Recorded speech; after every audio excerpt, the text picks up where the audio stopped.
Today, we are digging into the past, and I mean that literally. It turns out the ground beneath our feet is starting to speak, giving us brand new clues about some of history's most debated events. We're about to see how artifacts that have been silent for thousands of years are finally telling their stories. So think about this for a second. How do you fact-check a story that's 2,700 years old? I mean, really, where do you even start? For centuries, the answer was pretty simple. You couldn't. But that is all changing. Right now, we're looking at some absolutely incredible new evidence that archaeologists are digging up, actual pieces of the past that speak directly to these ancient narratives. All right, here's our game plan. We're going to look at 4 case files, if you will.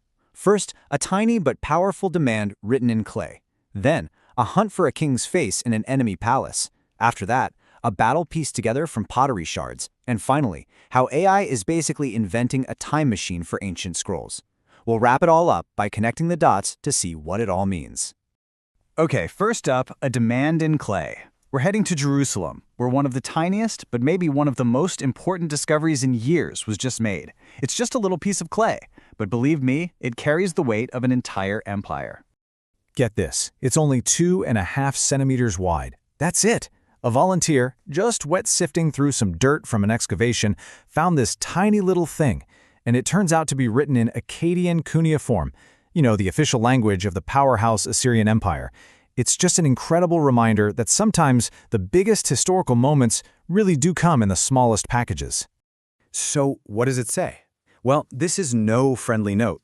It's basically a tax demand with a pretty serious threat attached. Think about it. This is a direct message from the world's superpower at the time, telling a tiny kingdom to pay up or else. And get this, analysis of the clay itself shows it's not from the area. It's from the Tigris River Basin, right in the heart of the Assyrian Empire. This wasn't some local copy. This was the real deal, sent all the way from Assyria to Jerusalem. And this is where things get really interesting. The inscription demands tribute, right?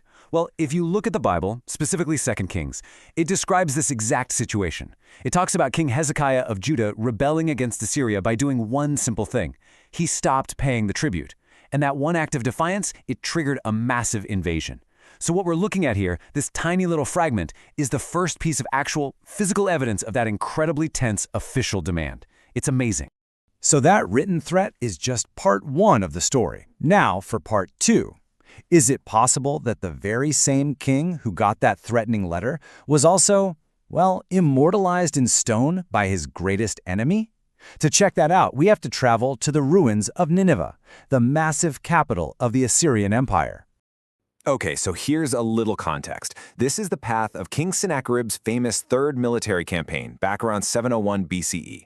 He basically just swept down the coast, a real path of destruction, conquering cities in Phoenicia and Philistia. Then he turned inland, straight for Judah. And according to his own royal records, he absolutely crushed 46 Judean cities before parking his army right outside the capital, Jerusalem, and laying siege.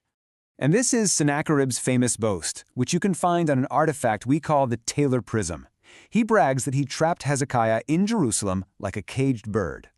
I mean, what a powerful image of total dominance, right? But here's the thing. Pay attention to what he doesn't say. He never, ever claims to have actually captured Jerusalem. And that little detail, it's absolutely crucial.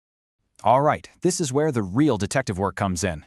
A researcher named Stephen Compton makes a pretty compelling case that this specific carved slab from Sennacherib's throne room is actually a picture of Jerusalem, and the evidence is stacking up. First, it shows up in exactly the right spot in the throne room's chronological story of the invasion. Second, the architecture, especially those unique double-corbelled battlements, is a dead ringer for what we see on carvings of other Judean cities. And here's the kicker. Look at that tallest tower. There's a single figure in there holding a royal standard.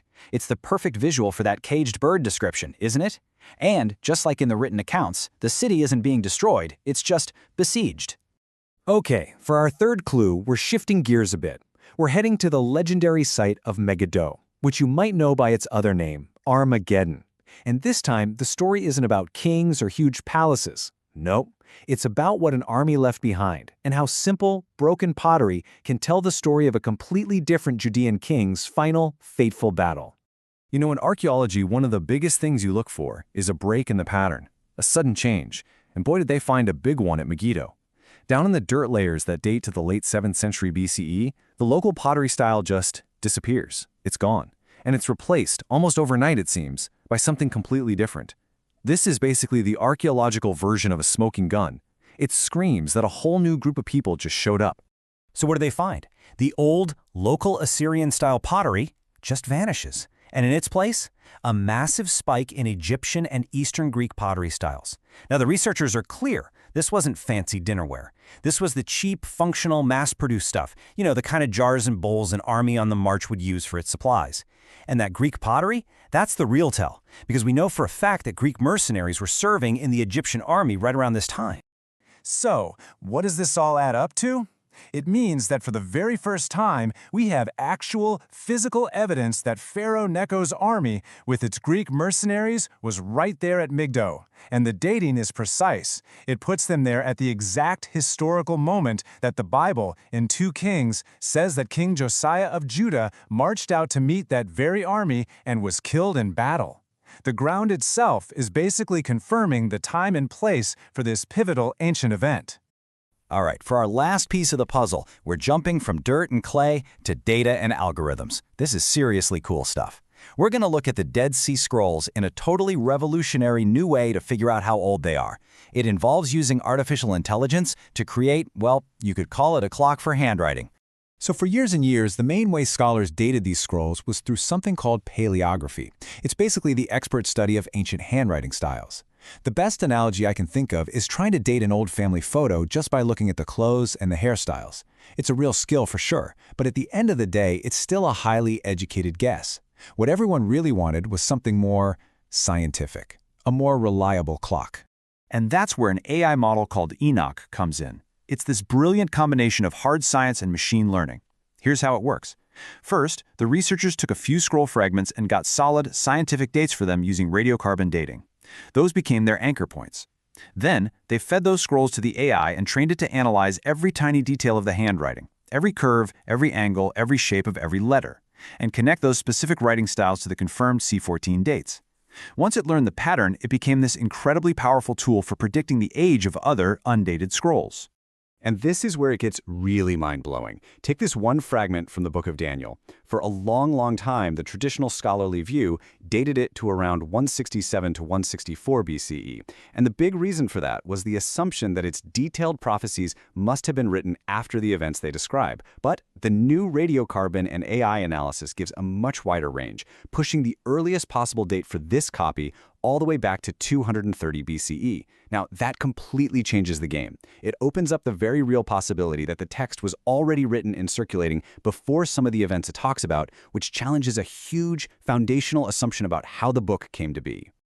Okay, let's take a breath. We've got a tax demand from an ancient empire, a possible 2,700-year-old portrait of a king, pottery from a fatal battlefield, and an AI that's redating ancient texts. So let's pull all of these threads together. What does this all really mean? So to recap, we've looked at 4 totally different lines of evidence, coming straight from the dirt and from the lab. We have an actual Assyrian tax demand found in Jerusalem, a potential image of King Hezekiah trapped in his own capital, hard evidence of an Egyptian army at Megiddo right when King Josiah fought his last battle, and an AI model that suggests some biblical texts could be even older than many scholars thought. Each one of these is a tangible, physical link to people and events we've mostly just read about. You know, there's a quote from Dr. Philip Vukasavatic, one of the lead researchers on that tiny Assyrian inscription, that just nails it. He says, "This is a small fragment of great significance. The find opens a window into understanding." And that's exactly what these things are. They're windows. They're not just cool, old objects. They give us a glimpse into the real, day-to-day stuff of the ancient world. The politics, the paperwork, the power plays. They make history something you can almost touch. And really, that leads us to the biggest takeaway of all. What all of this shows us is that history isn't some static story that's already been written. It's not a dusty old book on a shelf. It is a live, ongoing investigation. Think about it. A new AI model can completely reframe a debate that's been going on for centuries. A single piece of broken pottery can pinpoint an army's location, and a tiny fragment of clay can echo a king's defiance across 2,700 years. The ground is speaking, and as we find new, better ways to listen, you have to wonder, what other stories are waiting to be told?